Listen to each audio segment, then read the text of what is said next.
নমস্কাৰ বন্ধু বান্ধৱীসকল, নতুন এক ভিডিঅ'ত সকলোকে স্বাগতম জনাইছোঁ। আগন্তুক পৰীক্ষাৰ ওপৰত লক্ষ্য ৰাখি আজি মই কিছুমান জিকে লৈ আহিছোঁ আৰু ইয়াৰ বিষয়টো হৈছে বিজ্ঞান। আমি এতিয়া আৰম্ভ কৰোঁ আহক। প্ৰথম প্ৰশ্নটো হৈছে অপেন হাৰ্ট চাৰ্জাৰী কৰা বিশ্বৰ প্ৰথম শল্য চিকিৎসকজনৰ নাম কি?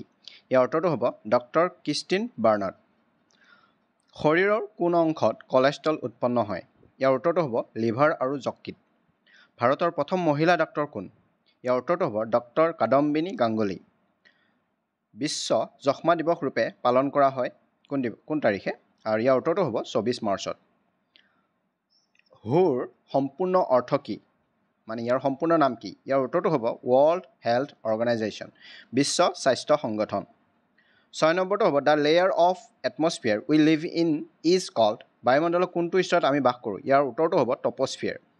হুইচ অফ দ্য নেক্সট কুৱেশ্যনটো হ'ল which of this is the largest internal organ in the human body?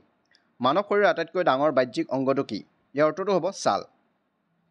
মানৱ শৰীৰৰ আটাইতকৈ ডাঙৰ আভ্যন্তৰীণ অংগটো কি? ইয়াৰ উত্তৰটো হ'ব লিভাৰ, যাক অসমীয়াত যকৃত বোলা হয়। মানৱ শৰীৰৰ আটাইতকৈ ডাঙৰ আভ্যন্তৰীণ অংগটো কি? এইটোতো হৈ গ'ল। ইয়াৰ উত্তৰটো হ'ব যকৃত। Deficiency of what cause the disease goitre? কিহৰ অভাৱত গলকুণ্ড ৰোগ হয়? ইয়াৰ উত্তৰটো হ'ব আয়ডিন।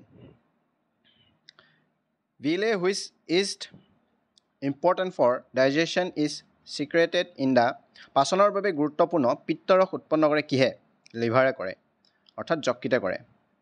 নিমখৰ ৰাসায়নিক নামটো কি? Sodium chloride, NaCl। ইয়াৰ ৰাসায়নিক নামটো হৈছে। কোনটো ভিটামিনৰ অভাৱত বেৰি বেৰি ৰোগ হয়? Vitamin B1। গাখীৰত পোৱা প্ৰধান অম্লবিধৰ নাম কি? উত্তৰটো হ'ব লেক্টিক এচিড। সূৰ্যৰ ৰশ্মিৰ পৰা লাভ কৰা ভিটামিন বিধৰ নাম কি? ইয়াৰ উত্তৰটো হ'ব ভিটামিন ডি। কাপোৰ ধোৱা ছ'ডাৰ ৰাসায়নিক নাম কি? ইয়াৰ উত্তৰটো হ'ব ছডিয়াম কাৰ্বনেট। এনিমোমিটাৰৰ দ্বাৰা কি জোখা হয়? ইয়াৰ উত্তৰটো হ'ব বতাহৰ গতিবেগ। হহা গেছবিধৰ ৰাসায়নিক নাম কি? ইয়াৰ উত্তৰটো হ'ব নাইট্ৰাছ অক্সাইড। বিদ্যুৎ প্ৰবাহ কি যন্ত্ৰৰ সহায়ত জোখা হয়? ইয়াৰ উত্তৰটো হ'ব এমোমিটাৰ। পৃথিৱীৰ কেন্দ্ৰত কোনো বস্তুৰ ওজন কি হ'ব পাৰে? ইয়াৰ উত্তৰটো হ'ব শূন্য হ'ব পাৰে। মস্তিষ্কৰ মাজত অৱস্থিত গহ্বৰক কি বোলে? ইয়াৰ উত্তৰটো হ'ব নিলয়। কিছুমান যন্ত্ৰপাতি ইয়াৰ ব্যৱহাৰ পঢ়িব দেই, যিকোনো এইখিনি হ'ল আপুনি মানে ইম্পৰ্টেণ্টখিনি 21ৰ পৰা 27ৰ ভিতৰত 100% আহে। আৰু এই যিখিনি প্ৰশ্ন দিছোঁ এইখিনি প্ৰশ্ন কমন প্ৰশ্ন, অলৰেডি যিবোৰ পৰীক্ষা হৈ আহিছে সেইবোৰত এইবোৰ প্ৰশ্ন ওপৰতে আহিছে। এইখিনি মনত ৰাখিব। থাৰ্মোমিটাৰ উত্তাপ জোখা যন্ত্ৰ, বেৰমিটাৰ বায়ুৰ চাপ জোখা যন্ত্ৰ, লেক্ট্ৰমিটাৰ গাখীৰ বিশুদ্ধতা জোখা যন্ত্ৰ, গেলভেনোমিটাৰ বিদ্যুতৰ সোঁত জোখা যন্ত্ৰ, স্পীডোমিটাৰ যান বাহনৰ গতি জোখা যন্ত্ৰ, ইনকিউবেটৰ কৃত্ৰিমভাৱে পোৱালি জগোৱা যন্ত্ৰ, ষ্টেথিস্কোপ মানুহৰ হৃদস্পন্দন আৰু হাওঁফাওৰ অৱস্থা পৰীক্ষা কৰা যন্ত্ৰ। নেক্সট কুৱেশ্যনকেইটা হ'ল লোহিত ৰক্তকণিকাৰ জীৱনকাল কিমান? ইয়াৰ উত্তৰটো হ'ব 120 দিন। আটাইতকৈ বেছি কেলৰি পোৱা যায় কিহত? উত্তৰ হ'ব চৰ্বিৰ পৰা। কোনটো মৌল পৰিৱৰ্তনশীল যোজ্যতা বিশিষ্ট? ইয়াৰ উত্তৰটো হ'ব লু। মৌলৰ ৰাসায়নিক ধৰ্ম কিহৰ ওপৰত নিৰ্ভৰ কৰে? পাৰমাণৱিক সংখ্যা। কোন প্ৰাণীৰ শৰীৰত নিউক্লিয়াছ নাথাকে? ইয়াৰ উত্তৰটো হ'ব মানুহ। কিহৰ অভাৱত বাবে স্নায়ুতন্ত্ৰ ক্ষতিগ্ৰস্ত হয়?